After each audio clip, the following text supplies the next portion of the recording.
다 같이 묵주하심으로 대림절 첫 번째 주일에 하나님 앞에 올려드리겠습니다. 다 같이 묵주하겠습니다.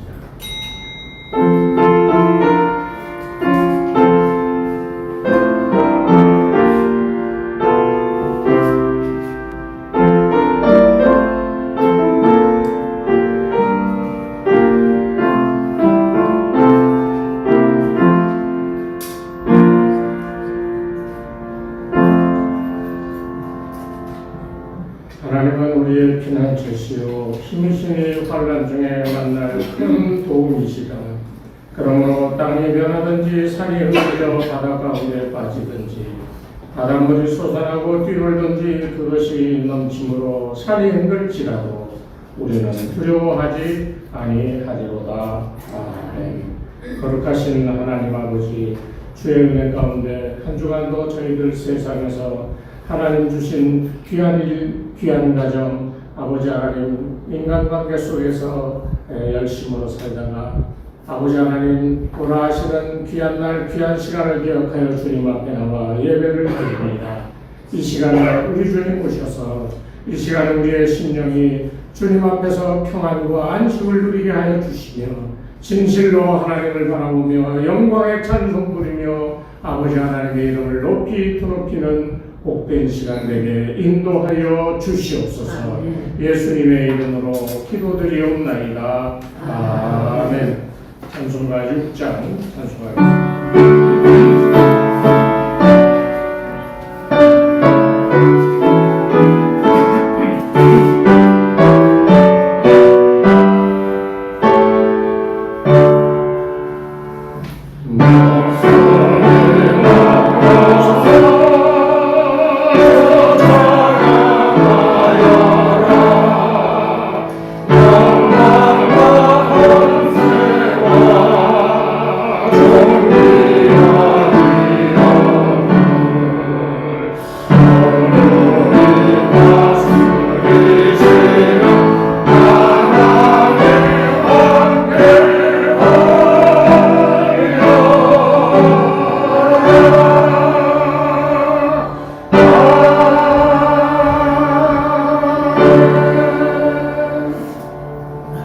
교동문 115번 구주강림 첫 번째 교동문 이제 교독하겠습니다.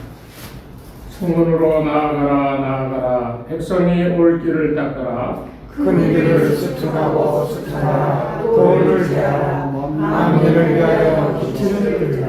여호와께서 땅끝까지 선포하시되 너희는 딸 시온에게 이르라 보라 내 구원이 이르렀느니라. 보라 성들이 그에게 있고 온 영광을 사람들이 너를 일컬어 거룩한 백성이라 하나님께서 구속하신 자라 하겠고 또 너를 일컬어 선언받은 자요 버림받지 아니한 성이라 하리라. 선지자 이사야의 책에 쓴 광야에서 외치는 자의 소리가 있어 이르되 너희는 주의 길을 준비하라 그의 오신 길을 곱게 하라. 모든 골짜기가 메워지고 모든 산과 작은 산이 낮아지고 굽은 것이 좁아지고 험한 길이 평탄하여질 것이요 모든 부채가 하나님의 원하심을 보리라. 누가 아니라. 아멘. 지난 한 주간 동안의 삶을 돌아보면서 우리의 죄와 허물을 주께 구하겠습니다. 내가 이르기를 내 허물을 여호와께 자복하리라 하고 주께 내 죄를 아뢰고 내 죄악을 숨기지 아니하였더니 곧 주께서 내 죄악을 사하셨나이다. 아멘. 허물의 사함을 받고 자신의 죄가 가려진 자는 복이 있도다. 아멘. 신앙 고백하겠습니다. 나는 전능하신 아버지 하나님 천지의 창조주를 믿습니다. 나는 그의 유일하신 아들 우리 주 예수 그리스도를 믿습니다. 그는 성령을 잉태되어 동정녀와 가정에 태어나시고 본디오 빌라도에게 고난을 받아 십자가에 못 박혀 죽으시고 장사장이 사흘 만에 죽은 자 가운데서 다시 살아나셨으며 하늘에 오르시어 전능하신 아버지 하나님 우편에 앉아 계시다가 거기로부터 살아있는 자와 죽은 자를 심판하러 오십니다. 나는 성령을 믿으며 거룩한 공교회와 성령의 교제와 죄를 용서하는 것과 몸의 부활과 영생을 믿습니다. 아멘. 찬송가 286장 찬송하겠습니다.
오늘 주시는 하나님 말씀은 구약성경 이사야서 30장 18절로 19절 말씀입니다. 우리 한 목소리로 함께 봉독하겠습니다. 그러나 여호와께서 기다리시나니 이는 너희에게 은혜를 베풀려 하시니라. 일어나시니 이는 너희를 긍휼히 여기어 하시니라.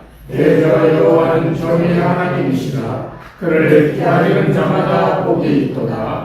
시온에 거주하며 예루살렘에 거하는 백성아, 너는 다시 통곡하지 아니할 것이라. 그가 내 부르짖는 소리로 말미암아 내게 은혜를 베푸시되 그가 들으실 때에 내게 응답하시리라. 아멘.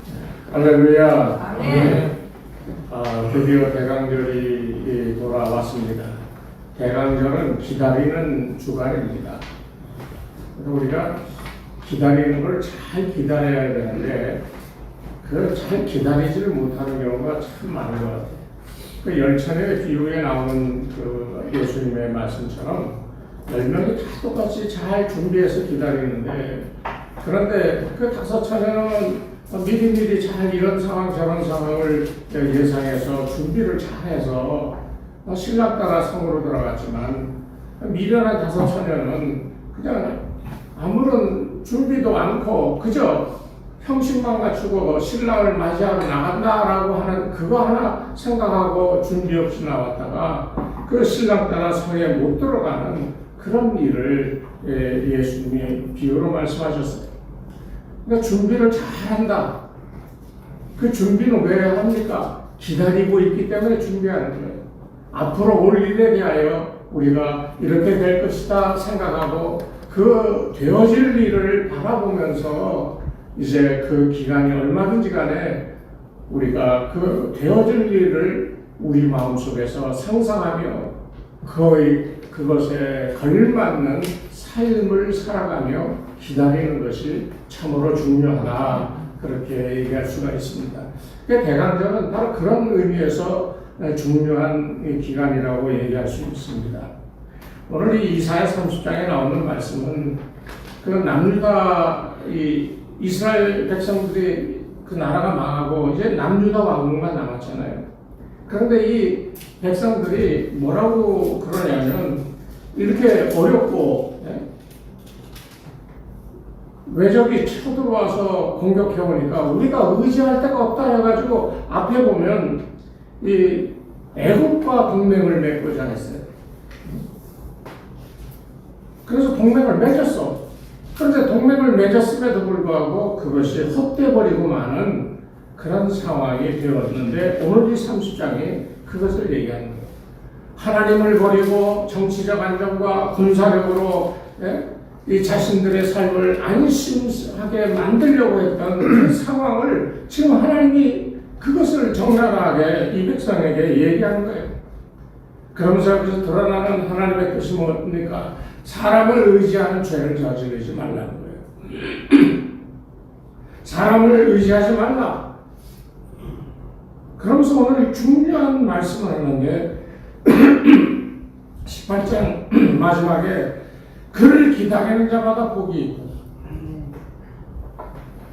기다린다라고 하는 말은 하나님 입장에서 보면 복이 준비되어 있으니 그 받을 복을 그것을 기다리라, 그 말이거든요. 그러니까 이 하나님은 지금 이 백성들에게 너희가 애굽을 의지하고 나를 배신하고 그랬던 그 죄 버리고 내게로 돌아와라. 그러면 너희가 회복되어질 것이다. 그게 19절에 나온 말이거든요. 예루살렘에 거주하는 백성아, 너는 다시 통곡하지 않을 것이다. 왜 통곡합니까? 다 망하고 다 죽임당하고 포로로 끌려가고 이런 상황이 다시는 반복되어지지 않을 것이다 라고 하는 그런 말씀이에요. 그러니까 18절 이전까지는 너희가 애굽을 의지하고 나를 버렸던 것에 대한 죄를 지적하시고, 그리고 이 18절 이후에는 너희들의 그와 같은 것을 용서해주고 책망한 대신에 이제는 위로의 말씀으로 이 백성들을 다시금 이제 받아주시겠다라고 하는 이런 메시지를 전하고 있습니다. 이게 구약시대 내내 계속되어져 온 패턴이 이런 거예요. 이스라엘 백성들이 하나님을 배신하고 하나님보다 우상을 숭배하고 하나님을 떠나 있을 때 하나님께서 계속하여 하셨던 경고의 말씀이 그런 거거든요. 너희 이러면 멸망한다. 그러니 나에게 돌아와라. 그럼 내가 너희를 용서하고 다시 내 품에 안아줄 것이다. 안전하게 보호해 줄 것이다. 이게 말라기까지 계속되어지는 선지자들을 통한 이스라엘 백성들에게 주셨던 말씀입니다.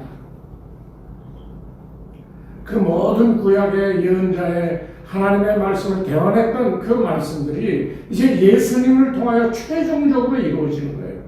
너희가 그렇게 선지자를 보내서 내 말을 전했지만 너희가 그 듣지 않았다.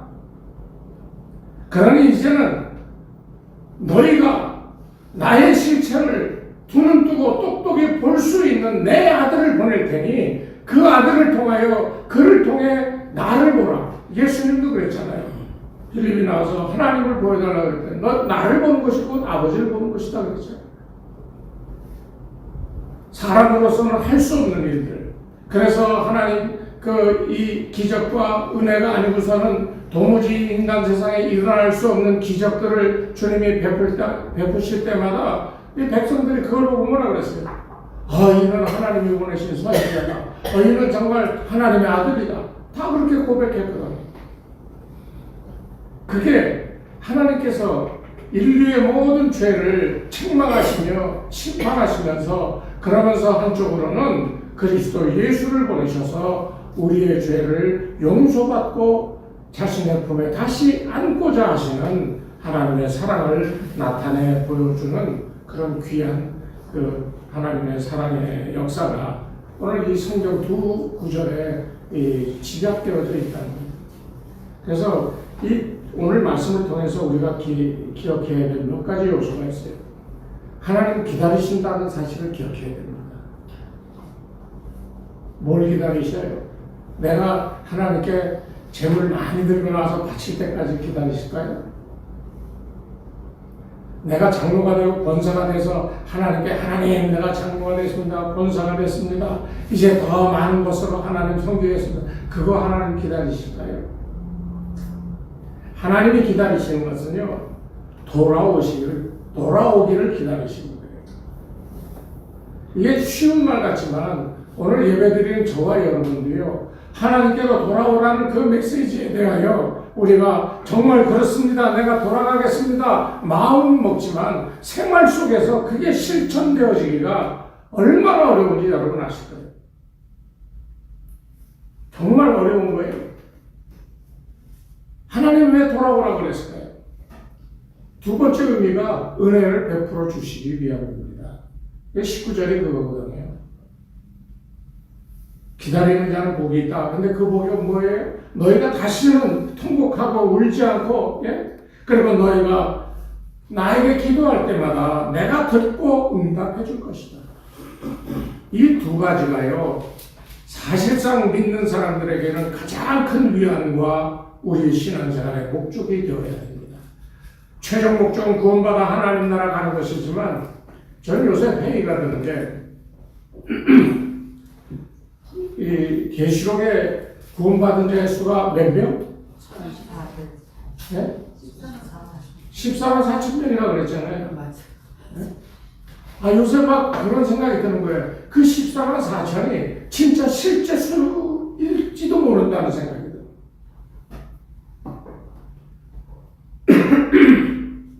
왜 그런 생각을 하냐면 너무나 많이 우리가 타락했어요. 본인들도 모르게.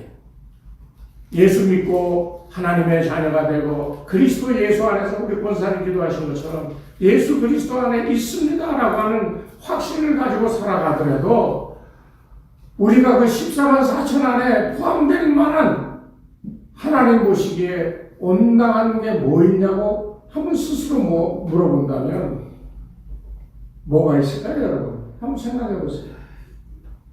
내가 그 구원받은 수에 들어갈 만한, 내가 하나님이 나를 귀하게 여기고 나를 구원해 주셔서 하나님 나라 백성 삼으실 만한 이유가 여러분 뭐가 있다고 생각하십니까?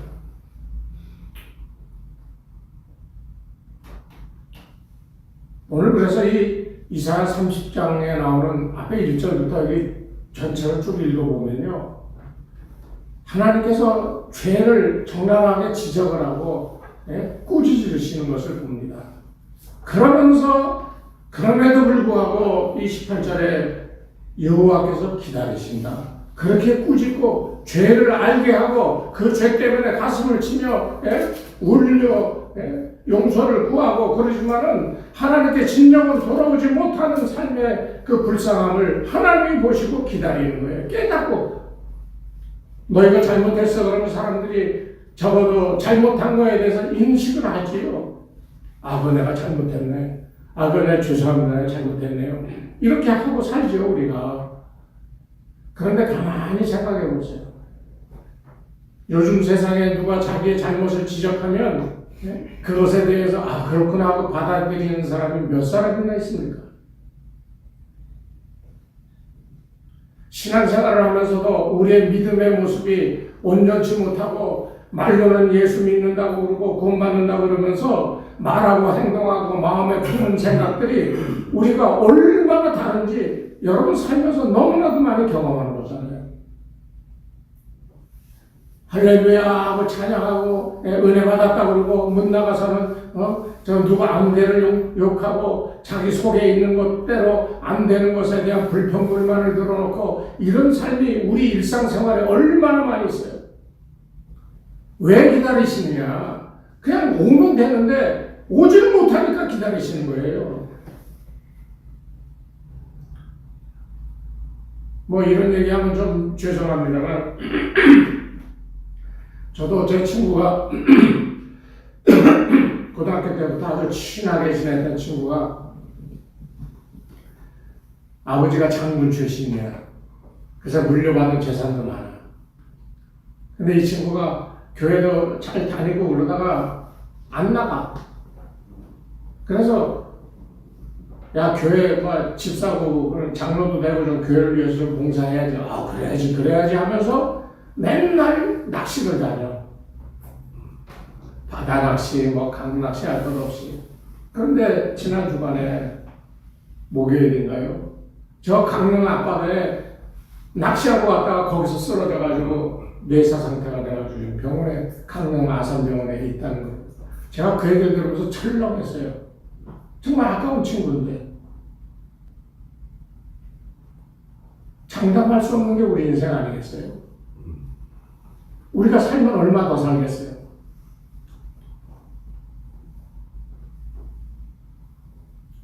여러분, 지금 내가 80이다 그러면요, 10년 후에는 생명이 100세 사는 게 가능할 만큼 모든 환경이 달라집니다. 지금 대한민국의 평균 남자 수명이 72세예요. 여자는 74세야. 78세. 그러니까 여자분들이 한 5, 6년 더 사시는 거죠. 그런데 앞으로 10년 후에는 그 평균 수명이 84세, 88세로 10년이 낀다는 거예요. 그 말은 내가 84세가 되었는데 이제 앞으로 10년을 더 살 수 있는 그런 모든 환경이 의학적으로 모든 것이 그렇게 좋아진다는 거예요. 그러니까 우리가 100세를 산다는 게 먼 얘기가 아니에요. 그런데 100세를 살든 80을 살든 가야 되는 것은 틀림없는 사실이잖아요. 그 갈 때 여러분 무엇 들고 가시렵니까? 예? 오늘 이 이사야 30장에 나오는 하나님께서 이 백성의 죄를 딱 지적하잖아요. 너는 나를 의지 않고 애굽을 의지했다. 우리를 향하여 하나님이 지금도 우리에게 얘기하시는 게 그런 거 아닐까요? 너는 나를 의지하고 돈을 의지했다. 너는 나를 의지하고 네 지식과 네 경험과 너 가지고 있는 거 의지했다. 네가 알면 얼마나 아냐? 네가 가지고 있는 진리라고 생각하고 꼭 붙들고 있는 이념이나 사상이나 이런 것들이 정확하다 그러면 그게 얼마나 정확할 것이냐? 하나님은 우리를 향해 그렇게 얘기하시는 거예요. 딱 꼬집어서 여러분을 향해 이 시간에 하나님께서 지적하는 것들이 있으리라고 믿습니다. 그게 깨달아져야 내가 이렇구나. 그것을 알아야 기다리시는 분이 나에게 얼마나 큰 은혜를 베풀고 있는가 하는 것을 깨달을 수가 있는 거예요. 내가 이런데 하나님 앞에 나갈 수 있을까? 이 생각부터 시작해서 18절에 여호와께서 기다리시나니 이는 너에게 무엇을 베풀려요? 은혜를 베풀려 한다. 이 은혜가 무슨 은혜입니까? 회복의 은혜입니다. 부족하였던 것. 나 살면서 나를 자랑스럽게 여기며 그렇게 살았지만 나도 알지 못하던 죄들이 지적받고 그것이 가슴속에서 나를 정죄하고 그럴 때에 그 고통과 죄의 권세 속에서 나를 기다리시는 여호와 하나님을 바라보며 그 앞으로 나아갈 용기만 갖고 나아가기만 하면 우리를 회복시켜 주시겠다는 거예요. 이것이 이 대림절 이 기간에 우리가 기억해야 될 핵심입니다.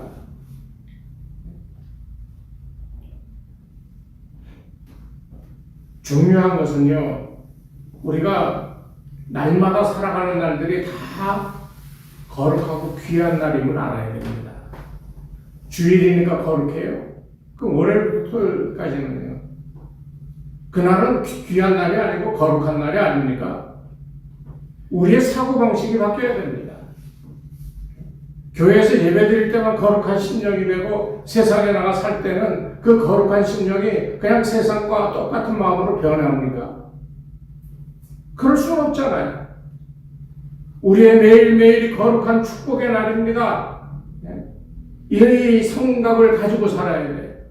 그러면서 그런 삶 가운데 그 중에서도 가장 축복된 날이 바로 예수 그리스도가 우리의 구세주로 오신 그날이라는 거예요. 성탄절이 그래서 중요한 거예요. 그것을 아는 사람은 성탄절 매년 찾아오지만은 그러나 성탄절의 그 의미를 우리가 이 대강절 기간 동안에 다시 마음속에 새기면서 한 해를 다시 살아갈 믿음의 마음을 준비하는 귀한 계절이 바로 이 대강절이고, 그래서 기다리는 자세가 남달라야 된다고 말씀드릴 수 있는 거예요. 이 대강절 어떻게 지내셔야 됩니까? 준비하면서 기다려야 됩니다. 뭘 준비합니까? 오늘 이사야 말씀처럼 하나님 기다리신다. 성탄절 바라보면서 그때 그리스도 예수께서 태어나셔서 그를 통하여 우리를 구원하시는 그 날을 바라보며 그 기간 동안에 우리가 우리의 죄와 험을 내가 스스로 그걸 회개했다 할지라도 그게 사함 받을 수 있을까요? 성도들이 착각하는 것 중에 하나가요. 내가 회개 기도를 했으니 내 죄가 사해졌다. 누가 하고 누가 사죄함을 받았다고 생각하는 거예요? 자신이 생각하는 거잖아요. 오늘 우리가 기억해야 될 중요한 한 가지는 예수 그리스도가 우리를 위해 죽으시며 죄를 사해 주셨다라고 하는 이 완전한 한 뭉탱이의 진리를 이것을 붙들고 있어야 내 죄도 내 사죄함을 받은 은혜도 이것이 우리 가운데 체험되어지는 거지. 우리가 바리새인처럼 회개하고 기도했다고 해서 스스로 마음을 평안하게 가지려고 하는 인간적인 태도는 잘못됐다는 거예요. 그러니까 오늘 이 패턴을 기억하십시오. 하나님께서 우리의 죄를 지적하여 너는 나를 버리고 애국을 따라갔다.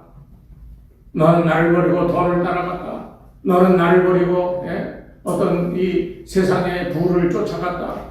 세상의 흐름 따라갔다. 막 이러면서 우리를 지적하는 것에 대하여 내가 그렇습니다. 주님, 내가 그랬습니다. 라고 고백하는 이것에서부터 시작이 돼야 오시는 주님을 바라보면서 하나님 기다리신다고 그랬잖아요.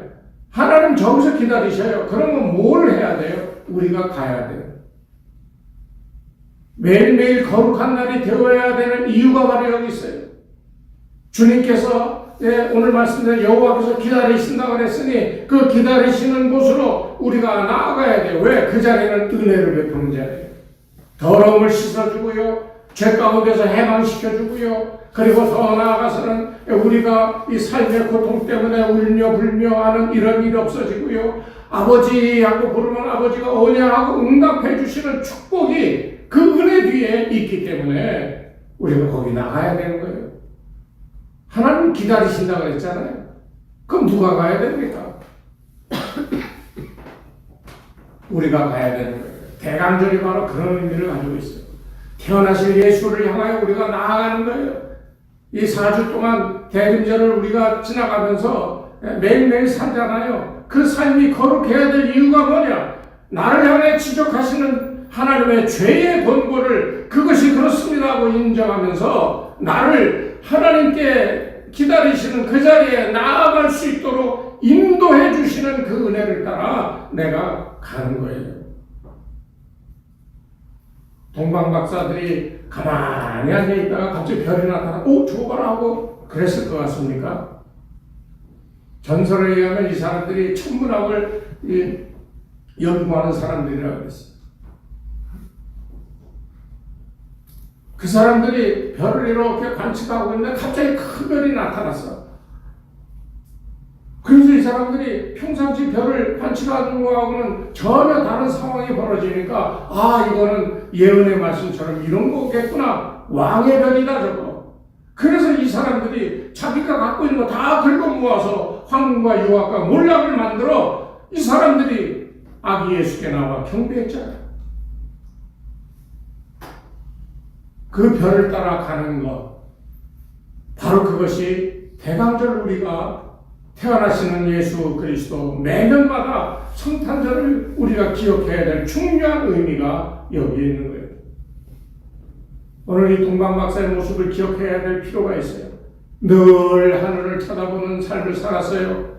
늘 우리를 향하신 하나님의 사랑과 우리의 죄를 지적하며 용서할 것을 우리에게 요구하시고 우리가 하나님 잘못했어요 하고 진심으로 하나님의 은혜를 입어 씻음받는 은혜를 체험하면서 날마다 뚜벅뚜벅 이 동방박사들처럼 거룩한 날들을 살아가야 되는 거예요. 그렇게 성탄을 준비하며 기다리는 삶이 우리에게 중요한 거예요. 그런데 여러분 한 가지 아셔야 돼요. 내가 걸어가는 것 같지요? 참말이에요. 여러분 맨날 여러분의 삶의 현장에 있어. 그런데 시간은 점점 다가와. 이 말이 뭔지 아십니까? 우리가 이 성탄 하나님이 이 땅에 태어나시는 그 절기, 이 대림절 기간 동안에 우리가 예수님 태어나신 그날을 향하여 막 가고 있는 게 아니라는 거예요. 대림절은요, 우리가 막 가서 다가가는 그런 절기가 아니라 주의 오심이 다가오는 절기입니다. 그러니 겸손해질 수밖에 없죠. 그러니 다가오는 주님을 맞이하려고 하는 그 사람의 삶이 어떻게 되겠어요? 거룩할 수밖에 없죠. 깨끗할 수밖에 없죠. 함부로 삶을 살지 않습니다. 그리고 다가오신 것을 알기 때문에 어렵고 힘들고 어떤 불의와 부딪혀서 나를 공포의 분위기로 몰아낸다 할지라도 담대하게 용기 있게 살아갈 수 있어요. 왜? 다가오시는 것을 알기 때문에. 여러분은 어떻게 사시렵니까? 다가오시는 그 은혜. 이 한 장님이요, 길거리에서 구걸하고 있는데 사람들이 저기 예수님 오신다 그러니까 이 장님이 어떻게 했어요? 속에 다윗의 자손 예수여 나를 불쌍히 여기소서. 보이지는 않지만 예수님 저기서 온다고 웅성웅성거리니까 있는 소리 없는 소리 다 내어 예수를 불렀잖아요. 그 다가오시는 예수님은 가만히 있는데 이 사람이 소리 질러서 이 사람이 그 예수님께 가서 고침을 받은 게 아니지요. 앉아서 소리 지르니까 예수님이 다가오시다가 그 소리를 듣고 그 사람 앞에 서서 죄를 용서해 주시고 눈뜨게 하고. 오늘 우리가 이것을 기억하셔야 돼요. 예수님은 다가오십니다. 대림절은 우리가 다가가는 계절이 아니라 다가오시는 예수님을 내가 매일매일의 삶 속에 얼마나 깨끗하게 거룩하게 그 다가오시는 주님을 바라보며 우리의 마음을 경건하게 거룩한 모습으로 살아가느냐, 바로 그 준비를 하는 기간이 바로 대림절인 거예요. 정말 잘 준비해야 됩니다. 그렇게 하려면 어떻게 해야 되느냐? 넉넉한 마음을 가져야 돼요. 이 넉넉한 마음이라는 게요, 주님이 다가오셔서 모실 그 마음이잖아요.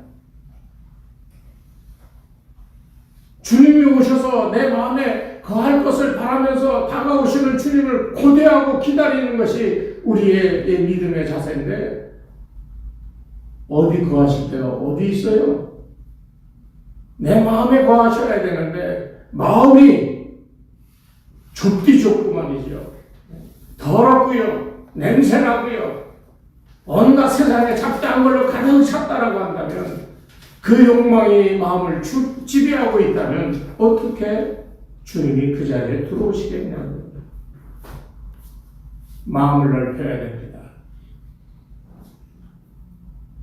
자기의 편협한 생각에 사로잡혀서 자기의 생각대로 세상을 재단하며 이러니 저러니 하며 살아가는 이 같은 참으로 이 잘못된 사고방식을 고쳐야 됩니다.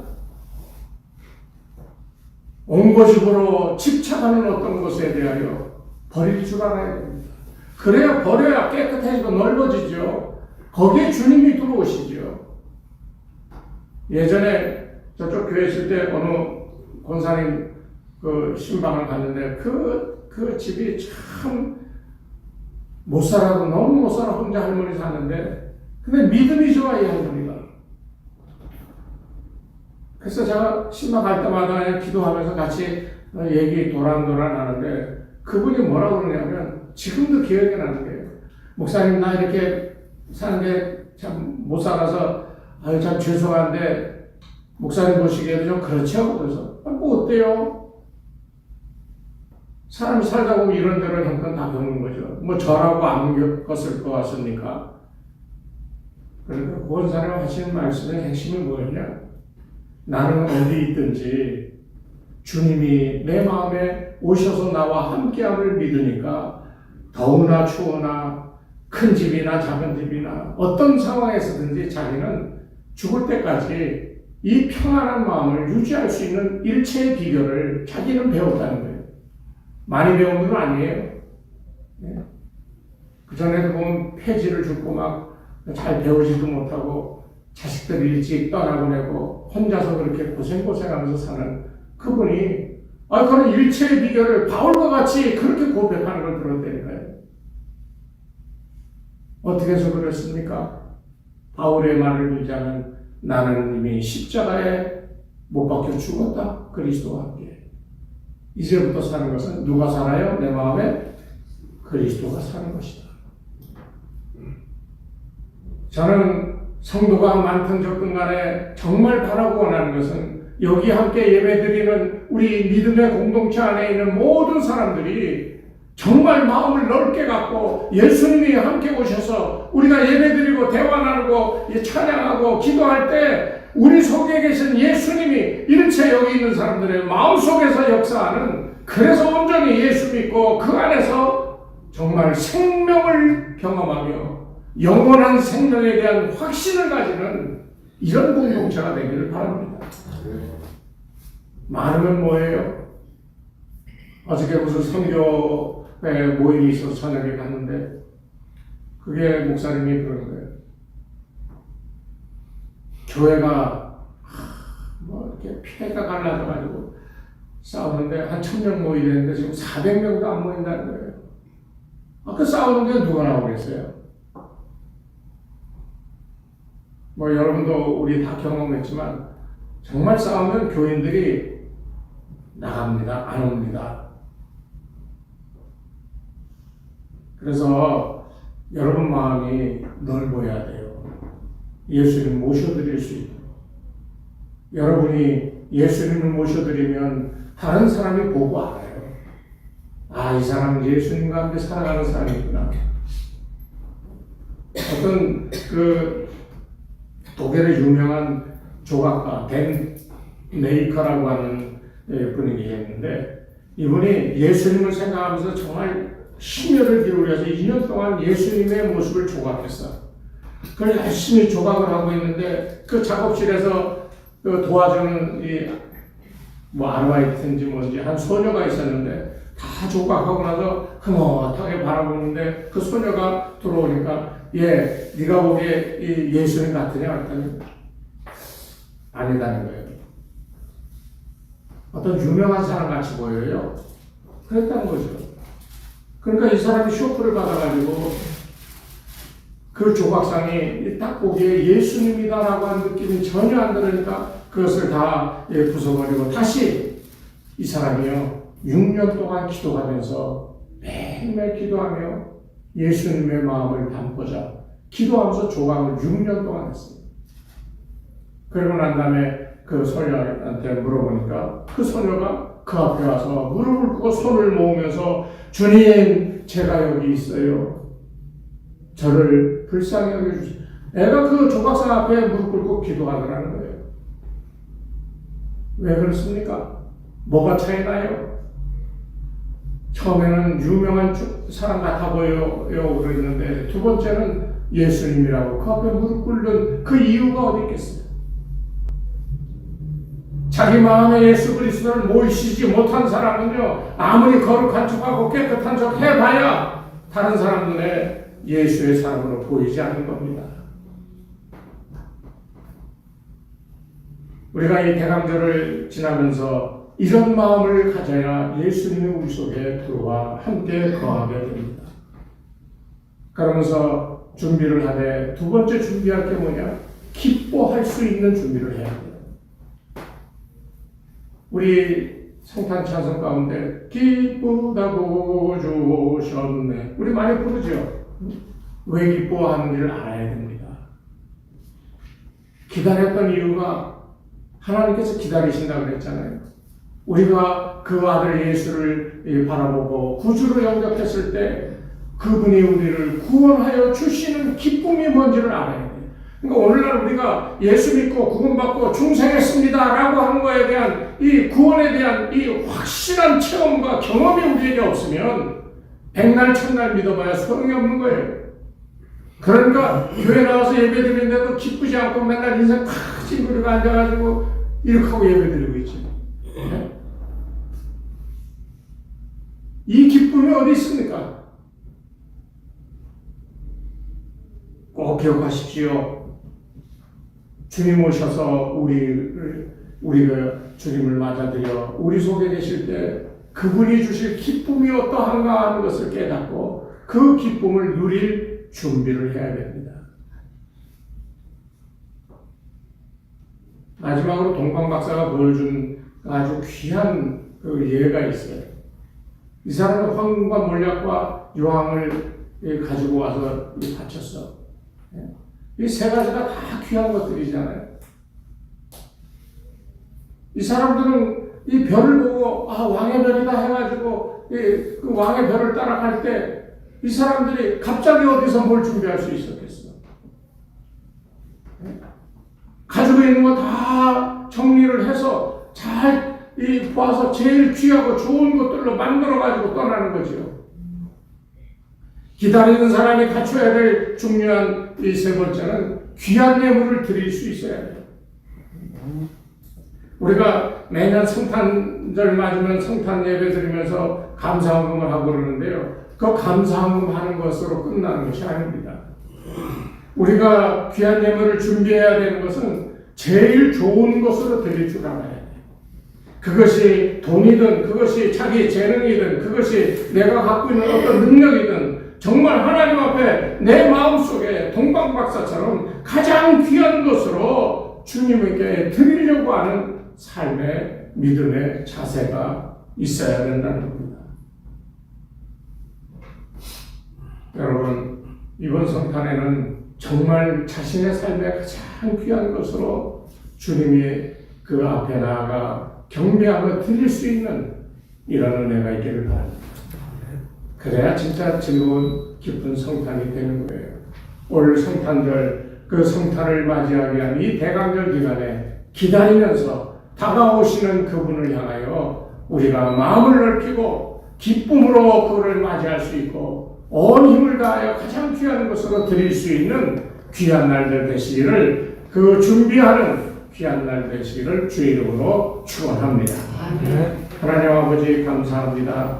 우리에게 오시는 주님, 우리의 구원을 위하여 자신의 몸을 들여 그 피로 죄 씻어주시며 그를 믿는 자마다 영생의 나라에 들어갈 수 있도록 길을 열어주시니 그 귀한 날을 우리가 바라보며 기다릴 때에 진정으로 주님을 기다리게 하시고 우리의 마음을 넓혀 세상에 더럽고 추악한 것을 다 내어버리고 깨끗하게 주님 맞이할 준비, 그리고 오셔서 우리에게 주실 그 큰 기쁨을 기대하면서 내 가진 가장 귀한 것들로 주의 오심을 준비하는 사랑하는 성도들이 되게 축복하여 주시옵소서.